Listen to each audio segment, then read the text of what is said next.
আসসালামু আলাইকুম আরহামতুল্লাহি আবারাকাতুহু।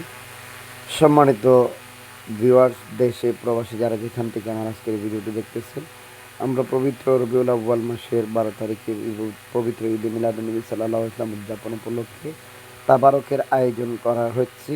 আর এই তাবারকের জন্য নারকেল পোড়ানো হচ্ছে রাতের বেলা। নারকেল পোড়ানোর এই দৃশ্যটুকুন আপনারা দেখবেন, আশা করি ভালো লাগবে। এবং আল্লাহ রসুল সাল্লাল্লাহু আলাইহি ওয়াসাল্লামের আগমনের এই দিনটাকে স্মরণ করে আমরা তাবারকের আয়োজন করছি। এতে কোনো খারাপ কাজ নয়, মিলাদের আয়োজন হচ্ছে, এখানে মিলাদ হচ্ছে এবং সেই মিলাদটাও আমাদের জন্য রহমত হিসাবে আল্লাহ তাআলা কবুল করবেন। নবীজির আগমনে আমরা আনন্দ খুশি হয়ে মিলাদ শরীফ পালন করেছি এবং তাবারকের আয়োজন করেছি। এই মিলাদুন্নবী সাল্লাল্লাহু আলাইহি ওয়াসাল্লাম উদযাপনকে কেন্দ্র করে আপনারা আমাদের মতো বহু আলেমরা এটার বিরোধিতা করে, এটা নাজায়েজ বলে, নবীজির আগমনে কথা স্মরণ করে নাকি হারাম, বিদআত। কেননা রাসূল আকরাম সাল্লাল্লাহু আলাইহি ওয়াসাল্লামের সিরাতুন নবী যদি আপনি পালন করতে পারেন, আল্লাহ রাসূলের মিলাদ সম্পর্কে যদি আপনি না জানেন, তাহলে সিরাত পালন করলে আপনার কী লাভ হবে?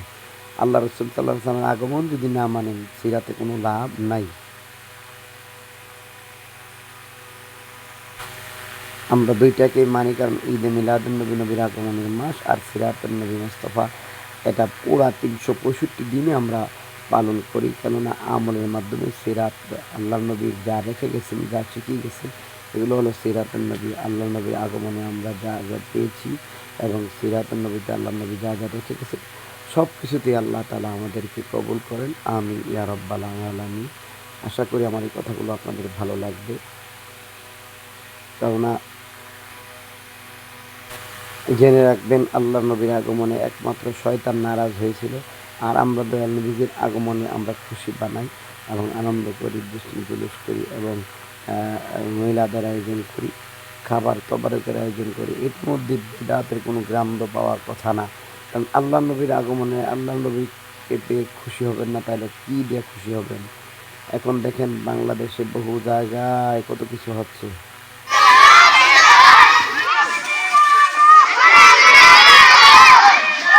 লাইনম্যান মাইন গেলতেছে।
আচ্ছা নাবি নাবি, হ্যাঁ না হ্যাঁ না হ্যাঁ না।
আরে এক লগে